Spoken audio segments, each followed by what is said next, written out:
कधी कधी असं होतं ना, की स्वयंपाकाचा खूप कंटाळा येतो, पण काहीतरी चटपटीत खायचं असतं. अशा वेळेस पटकन, झटपट, कमी वेळेत, कमी साहित्यात तयार होणारी रेसिपी म्हणजेच पनीर भुर्जी.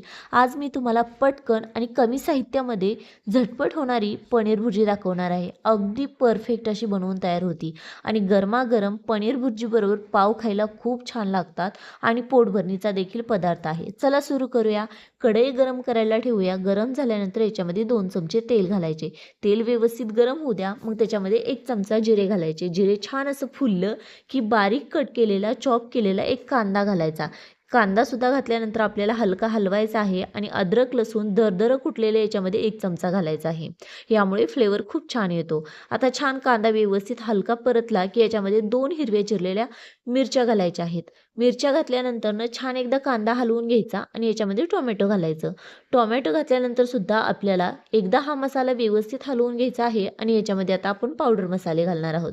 सुरुवातीला 1 ते अर्धा चमचा एवढी हळदी पावडर घालायची. बरोबर 2 चमचे इथं आपण धने पावडर घालणार आहोत. बरोबरच आपले काश्मीरी लाल मिरची पावडर आहे ती 2 चमचे घालणार आहे. यामुळे भुर्जीला कलर खूप छान येतो. छान व्यवस्थित मिक्स करायचं आणि याच्यामध्ये आपल्याला पावभाजी मसाला घालायचा आहे. यामुळे फ्लेवर खूप छान येतो बरं का.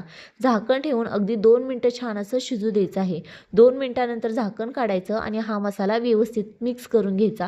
अगदी जसं पावभाजीचा मसाला जसं मॅश करतो ना, अगदी तसा मॅश झाला पाहिजे असा करून घ्यायचा.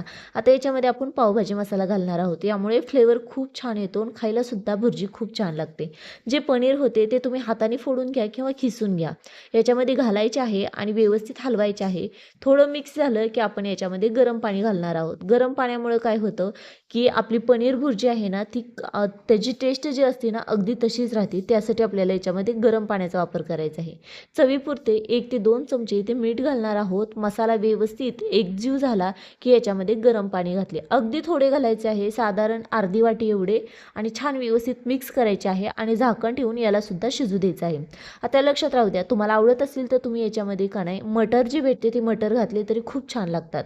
झाकण काढल्यानंतर आपण याच्यामध्ये कस्तुरी मेथी आणि वरून बारीक चिरलेली कोथिंबीर घालणार आहोत.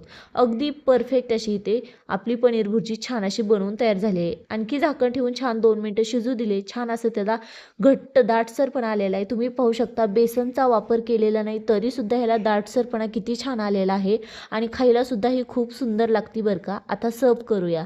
तुम्ही सर्व करताना पाहू शकत असाल किती परफेक्ट अशी बनवून तयार झालेली आहे. अगदी कमी साहित्यात बरं का.